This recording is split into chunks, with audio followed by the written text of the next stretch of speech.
Assalamualaikum warahmatullahi wabarakatuh. Bismillah, alhamdulillah, wassalatu wassalamu ala rasulillah wa ala alihi wa sahbihi wa mawalah, amma ba'd.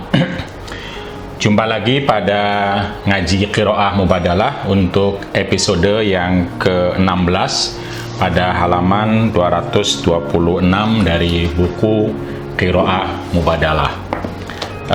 Melanjutkan apa yang kita bicarakan pada minggu kemarin, di mana pertanyaannya adalah bagaimana sesungguhnya idealitas Islam yang diyakini oleh kita semua, oleh para ulama dan para cendekiawan muslim di dunia, bahwa Islam itu secara ideal, secara norma itu menempatkan perempuan sebagai manusia yang bermartabat, mulia, dan kemanusiaannya tentu saja sejajar, setara, dan sama persis dengan laki-laki. Tetapi pada prakteknya itu tidak terjadi atau banyak kekurangan-kekurangan dalam mempraktekkan norma yang agung itu tentang Islam di masyarakat muslim kita sendiri. Jadi misalnya seperti yang saya bilang kemarin, ada banyak kasus di beberapa negara yang terkenal keislamannya, terkenal komitmennya pada syariah ajaran Islam, tapi ternyata tidak memberikan kartu identitas kepada perempuan. Ini tentu saja akan menyulitkan perempuan sebagai manusia yang berhak untuk memiliki kartu identitas seperti paspor untuk berangkat ke luar negeri, untuk belajar, untuk bekerja, untuk berobat, dan berkunjung keluarga, dan yang lain tentu saja. Jadi norma yang besar, yang hebat, yang agung itu mengalami kendala pada praktek tafsir di lapangan yang terkadang juga lalu dilegitimasi oleh pemahaman teks-teks keislaman itu sendiri. Kita tahu misalnya beberapa negara Islam itu terlambat untuk memberikan hak suara dalam pemilihan umum, apalagi hak untuk menempati posisi-posisi jabatan tertentu dalam politik. Sekalipun kita tahu di Pakistan dan di Indonesia pernah dipimpin oleh seorang presiden perempuan, tetapi kita tahu masih banyak sekali yang antipati, dan itu dilandaskan kepada teks atau pemaknaan terhadap teks-teks agama Islam. Jadi untuk kasus yang lain terkadang tidak terjadi. Misalnya kasus yang lain terkait dengan teks-teks yang berbicara tentang pentingnya pemimpin itu diambil dari orang Quraisy. Lalu kemudian dengan sedemikian rupa sekarang kita tidak menemukan lagi diskusi tentang pentingnya orang Quraisy untuk memimpin sebuah negara atau sebuah khalifah, atau tidak ada lagi. Tetapi diskusi tentang pemimpin perempuan sampai sekarang masih kontroversial di beberapa negara. Itu tidak lain adalah karena menganggap perempuan ya makhluk yang harus dilindungi, tidak seutuhnya manusia, dan kiprah, akal, pikiran, peran, dan kemampuannya tidak dihargai sebagai manusia yang utuh dan mandiri, tapi lebih sebagai manusia yang terikat dengan laki-laki. Diskusi-diskusi tentang hal ini kita bisa lihat dan selalu muncul pada saat-saat momen politik. Selalu saja para perempuan yang ketika mencalonkan diri, mulai dari kepemimpinan yang paling kecil di tingkat RT RW sampai kepemimpinan yang puncak, yaitu di tingkat nasional. Bahkan sekedar untuk menduduki jabatan-jabatan tertentu juga tidak harus pemimpin. Perempuan seringkali digagalkan atas nama pemaknaan teks yang sesungguhnya adalah ketidakpercayaan terhadap kemanusiaan perempuan. Jadi kita bisa lihat misalnya bahwa argumentasi pelarangan semua hal didasarkan pada asumsi kemanusiaan perempuan yang lebih rendah daripada laki-laki. Tentu di samping persoalan pemaknaan teks yang kita temukan dari berbagai pandangan dalam diskusi fikih atau tafsir klasik. Kapasitas perempuan dianggap lebih rendah akal perempuan dianggap lebih sempit, emosi mereka juga dianggap lebih kuat, sehingga dikhawatirkan tidak mampu menguasai atau mengontrol keadaan. Begitupun nafsu seks perempuan seringkali juga dianggap lebih dominan dan akan mengganggu moral politik atau moral publik masyarakat secara luas. Asumsi ini sesungguhnya adalah stigma yang melekat kuat di banyak benak umat Islam, laki-laki maupun perempuan, dan seringkali diperkuat dengan tafsir dan pemahaman agama. Inilah stereotip tentang perempuan yang masih berkembang di kalangan masyarakat Muslim, sehingga sikap dan perilaku mereka terhadap perempuan menjadi tidak adil dan berpotensi pada timbulnya segala bentuk kekerasan dalam berbagai level tentu saja. Dan ini tidak terjadi pada laki-laki, sekalipun fakta laki-laki yang punya nafsu, yang mengganggu, yang tidak mampu dengan akalnya untuk memimpin, bahkan gagal dalam berbagai kepemimpinan, di mana banyak presiden, banyak gubernur atau mungkin bupati laki-laki yang kepemimpinannya buruk, tapi nggak pernah disalahkan soal kelelakiannya. Nah, beda dengan perempuan. Begitu dia sedikit saja salah, maka yang disalahkan adalah keperempuanannya. Jadi sejak semula problemnya adalah ada pada cara pandang kita terhadap perempuan, yang tentu dalam hal ini menjadi timpang. Kita menganggap mereka sebagai sumber keburukan sosial dan kerusakan moral. Kita juga menganggap mereka tidak sebagai manusia utuh yang sesungguhnya punya potensi kebaikan dan keburukan sebagaimana laki-laki. Sebagai manusia, laki-laki bukanlah malaikat yang selalu benar, perempuan juga bukan iblis yang selalu salah terus-menerus. Tidak juga sebaliknya, perempuan yang malaikat dan laki-laki yang iblis. Tetapi keduanya sesungguhnya adalah manusia yang utuh, laki-laki maupun perempuan, yang memiliki segala potensi akal budi sebagai manusia yang berkembang, yang bisa dikembangkan untuk kebaikan masyarakat. Potensi yang sebaliknya juga mungkin dan bisa terjadi. Karena itu perlu dikontrol bersama, bukan hanya perempuan yang harus dikontrol. Tetapi anggapan buruk terhadap perempuan, pelabelan yang sejak awal ada dalam benak masyarakat kita, yang tentu ini merupakan warisan sepanjang sejarah kehidupan dan peradaban manusia, ini sangat mengganggu dan mempengaruhi cara kita dalam memahami dan memaknai teks-teks agama. Semua pengekangan, peminggiran, dan kekerasan itu terjadi justru karena anggapan bahwa perempuan adalah setengah manusia yang hanya utuh jika dikaitkan dengan atau melekat pada manusia yang dianggap utuh, yaitu laki-laki.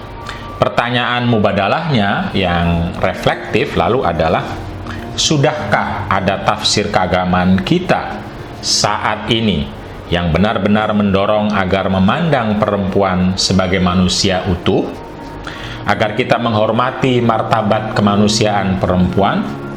Ataukah tafsir ini yang kita lakukan saat ini masih saja, tafsir kita secara umum maksudnya adalah, masih saja melestarikan asumsi dan stereotip yang merendahkan kemanusiaan perempuan? Masihkah kita menganggap perempuan tercipta dari laki-laki dan karena itu harus melayani laki-laki? Masihkah fatwa-fatwa ulama kita untuk hal dan aktivitas yang sama, perempuan akan disalahkan tetapi membiarkan laki-laki padahal melakukan hal yang sama? Benarkah kita memanusiakan perempuan atau justru merendahkan mereka? Benarkah kita menghormati derajat perempuan atau sekedar memberi sanjungan simbolik tanpa tindakan-tindakan nyata? Benarkah kita melindungi perempuan atau justru mengekang, melarang, mengontrol, dan menguasai eksistensi mereka? Benarkah kita mendidik perempuan atau justru mengatur, memaksa, dan bernafsu menghegemoni mereka? Benarkah kita menyayangi mereka atau justru ingin merebut, ingin menguasai, ingin memiliki mereka sepenuhnya? Bagaimana menghargai, menghormati, mengapresiasi, dan memberikan akses kepada perempuan sebagaimana yang dipikirkan dan diinginkan mereka sebagai bagian dari tindakan keimanan dan keislaman? Pertanyaan yang terakhir inilah yang menjadi basis dalam penulisan buku Qiraah Mubadalah. Artinya, bagaimana kita menghormati perempuan itu nyata dalam kehidupan sekaligus sebagai bagian dari keimanan dan keislaman. Tentu saja saya yakin melalui buku ini bahwa kalangan ulama dan tokoh Islam sendiri sesungguhnya isunya bukan kemanusiaan perempuan. Maksudnya kita semua yakin dan kemanusiaan perempuan. Problemnya adalah bagaimana menerjemahkan keyakinan itu ketika kita menafsiri teks-teks agama. Nah, itu problemnya. Lalu kemudian seluruh pengalaman, seluruh norma, pandangan, budaya yang hidup di masyarakat kadang-kadang ikut mempengaruhi tanpa sadar. Jadi, perspektif seseorang yang bisa jadi timpang karena pengalaman budaya dan lainnya itu, lalu cara bacanya, cara tafsirnya itu karena timpang tidak bisa menuntun pada keadilan, sehingga lalu laki-laki tetap dianggap lebih senior, lebih utama, lebih berhak atas sesuatu dibanding perempuan untuk alasan-alasan yang seringnya juga dirumuskan oleh dan untuk kepentingan laki-laki. Hal yang berkaitan dengan penciptaan perempuan juga seringkali dianggap sebagai sesuatu yang kotor, hina, atau setidaknya merepotkan dan menyusahkan. Karena itu, perempuan tidak perlu dilibatkan. Seperti menstruasi, hamil, menyusui, dan membesarkan anak. Tentu saja, tidak semua tafsir demikian. Banyak sekali tafsir yang sebaliknya, baik klasik maupun kontemporer, yang memanusiakan dan memberdayakan perempuan. Persoalannya adalah ada pada pilihan kita masing-masing dan cara pandang kita terhadap tafsir-tafsir tersebut. Nah, perspektif Mubadalah akan mendiskusikan isu-isu fundamental dan eksistensial kemanusiaan dengan cara pandang kesalingan, di mana laki-laki dianggap bagian dari kehidupan perempuan, begitupun perempuan merupakan bagian dari kehidupan laki-laki. Yang satu tidak superior atas yang lain, tidak lebih utama, sehingga tidak bisa menghegemoni, apalagi memaksa. Relasi yang dibangun harus atas dasar kesetaraan, kebersamaan, keseimbangan, kesalingan, dan kerjasama. Isu-isu eksistensi dan jati diri kemanusiaan ini tentu saja seperti contoh tentang penciptaan Nabi Adam dan Siti Hawa, tentang mandat kekhalifahan perempuan di muka bumi ini, tentang kewajiban dan kewenangan dasar sebagai manusia, baik laki-laki maupun perempuan, tentang ayat-ayat dan hadis-hadis yang menginspirasi asumsi superioritas, bagaimana kita memaknainya, lalu tentang prinsip pasangan dan kemitraan dalam kehidupan ini, tentang relasi akal dan emosi, tentang independensi perempuan dalam hal sholat dan puasa, begitupun soal pesona dan fitnah oleh laki-laki maupun perempuan, yang sementara ini seringkali hanya dipahami oleh perempuan belaka. Lalu mahram, apa makna mahram untuk perlindungan? Begitupun soal kehidupan dunia sebagai surga pertama untuk bahagia, dan akhirat sebagai puncak kebahagiaan untuk laki-laki dan perempuan. Tema-tema ini akan dibahas dalam bab yang keempat tentang eksistensi jati diri kemanusiaan laki-laki dan perempuan. Jadi pembahasan isu-isu ini tentu saja menggunakan perspektif kesalingan atau mubadalah yang terinspirasi sebagaimana sudah saya sebutkan sebelumnya dari hadis yang disuarakan langsung oleh tokoh perempuan inspiratif pada masa Nabi, yaitu sahabat dan istri Rasulullah Shallallahu Alaihi Wasallam, Ummu Salamah. Ketika mendeklarasikan bahwa aku, kata Ummu Salamah, perempuan adalah manusia. Ketika keperempuanan disangsikan kemanusiaannya oleh masyarakat yang ada pada saat itu. Perempuan adalah manusia, mungkin bahasa lain yang ingin disuarakan oleh Ummu Salamah. Hadis ini seperti yang sudah saya sebutkan diriwayatkan oleh Imam Muslim dalam Sahihnya. Jadi ini punya kredibilitas dan otoritas yang sangat tinggi, namun sayangnya jarang dikutip. Orang yang pertama kali mengutip hadis ini untuk kepentingan deklarasi kemanusiaan perempuan, seperti yang saya sebutkan, adalah Syekh Abdul Halim Abu Syuqqah dalam kitabnya Tahrirul Mar'ah fi Asrir Risalah. Ini penting sekali untuk dikutip lagi dan lagi, bahwa pada masa Nabi ada inspirasi yang telah disuarakan oleh seorang perempuan yang bernama Ummu Salamah radhiyallahu anha, wa alaiha wa ala jami'as sahabati rijalan wa nisaa. Al-Fatihah. Bismillahirrahmanirrahim. Alhamdulillahirabbil alamin arrahmanir rahim maliki yaumiddin. Iyyaka na'budu wa iyyaka nasta'in. Ihdinas siratal mustaqim. Siratal ladzina an'amta 'alaihim ghairil maghdubi 'alaihim waladdallin. Amin. Hadis ini sebagaimana telah saya singgung sebelumnya juga memberi kesadaran bahwa tidak hanya pada masa Nabi, bahkan pada pasca setelah Nabi dan sampai saat ini, ada banyak pihak, ada banyak orang, laki-laki maupun perempuan, yang masih menyaksikan kemanusiaan perempuan.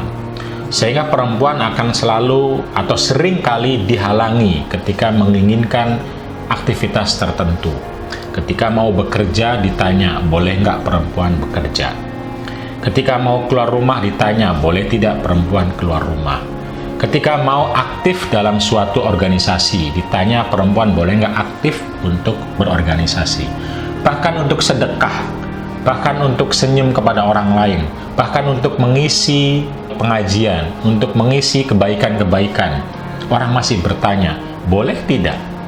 Ini pertanyaan-pertanyaan ini adalah menunjukkan bahwa kita sanksi dengan perempuan. Sanksi kemampuannya, sanksi manfaatnya, sanksi dampaknya, sanksi dan lain-lain. Jadi perempuan selalu dipertanyakan kemampuan, kredibilitas, otoritas, sekalipun dia memiliki segalanya. Nah, tidak terjadi jika dibandingkan kepada laki-laki secara umum. Kalaupun laki-laki disangsikan, yang disangsikan bukan kelelakiannya, tapi lebih kepada misalnya sekolahnya, latar belakangnya. Hampir laki-laki tidak pernah disangsikan, tapi perempuan, kemanusiaan perempuan itu sendiri yang disangsikan. Inilah yang dibahasakan oleh Mbak Nyai Nur Rofiah sebagai kendala sosial atau kondisi khusus sosial yang dialami perempuan dan tidak dialami oleh laki-laki.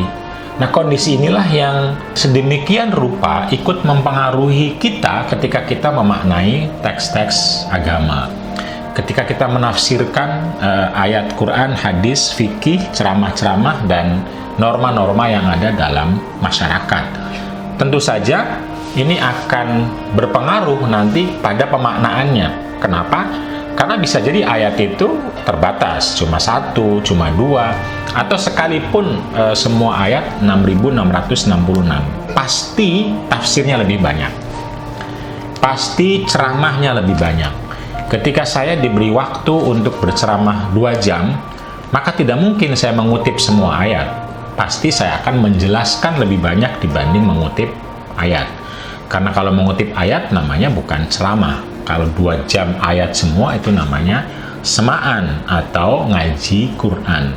Ketika ceramah maka akan banyak pandangan saya dibanding Quran itu sendiri. sekalipun seseorang akan ngomong ini kata Quran, ini kata Quran, tapi sesungguhnya akan lebih banyak suaranya, pandangannya, pendapatnya, yang pandangan dan pendapat ini sudah sedemikian rupa terpengaruh oleh perspektif yang apakah perspektifnya adalah mubadalah, kesalingan, atau perspektifnya justru hegemoni dan penguasaan, bahwa laki-lakilah yang harus memperoleh, mendefinisikan, mengambil, menerima manfaat, sementara perempuan adalah didefinisikan, dikonsepsikan, ditempatkan, dan lain sebagainya. Nanti kita akan lihat satu persatu isu, kasus, contoh bagaimana apakah tafsir kita dan praktek kita, pandangan kita, dan cara kita mengelola informasi dan pengetahuan ini adalah apakah digunakan untuk betul-betul melindungi perempuan, betul-betul memberdayakan perempuan, betul-betul menghormati martabat kemanusiaan perempuan, atau justru sebaliknya kita melecehkan, kita merendahkan, dan kita menganggap perempuan tidak semulia laki-laki. Ini mudah sekali kita lihat dari pandangan-pandangan, praktek, perilaku, dan sikap ketika isu-isu eksistensi tentang kemanusiaan kita bicarakan. Isu yang atau tema yang pertama adalah esensi atau penciptaan manusia. Nanti kita akan bahas pada pertemuan berikutnya yang kira-kira merefleksikan pertanyaan-pertanyaan. Apakah betul penciptaan itu laki-laki duluan? Apakah betul perempuan itu diciptakan dari laki-laki? Apakah betul juga bahwa penciptaannya itu dari tulang rusuk yang bengkok? Apakah betul lalu ketika tercipta dari tulang rusuk itu berarti perempuan selamanya bengkok? Apakah betul lalu ketika perempuan tercipta dari laki-laki berarti dia diciptakan memang untuk melayani laki-laki, sementara laki-laki tidak diciptakan untuk melayani perempuan?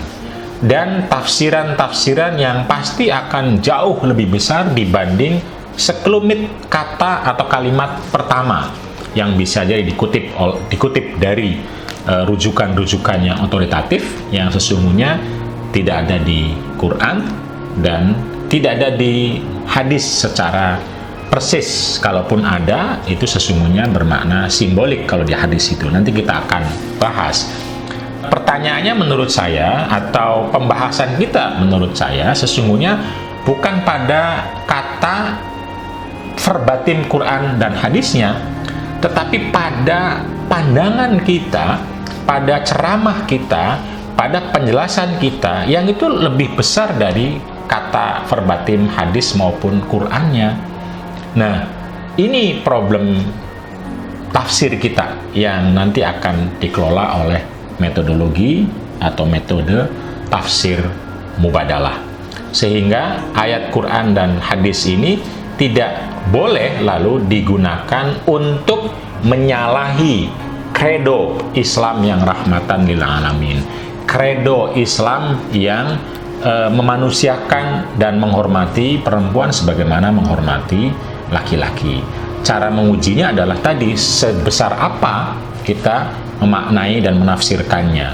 Apakah pemaknaan dan penafsirannya itu justru merendahkan, justru melemahkan, justru menyalahkan, atau tidak. Jadi disitulah kerjanya metodologi tafsir mubadalah untuk memastikan kredo-kredo norma utama Islam yang rahmatan lil alamin, rijalan wa nisaa, laki dan perempuan memperoleh kerahmatan, dan akhlak mulia untuk laki-laki dan perempuan, kemanusiaan perempuan dan laki-laki sebagaimana ditegaskan oleh berbagai ayat Quran maupun hadis. Itu kredo ini hadir dalam setiap pemaknaan hal-hal yang tematik dan parsial atau lebih kecil seperti soal penciptaan ini. Saya kira itu untuk pertemuan episode ke-16 ini. Kita akan bertemu lagi untuk membahas lebih lanjut tentang esensi penciptaan manusia dalam perspektif mubadalah. Terima kasih, sampai ketemu lagi. Wassalamualaikum warahmatullahi wabarakatuh.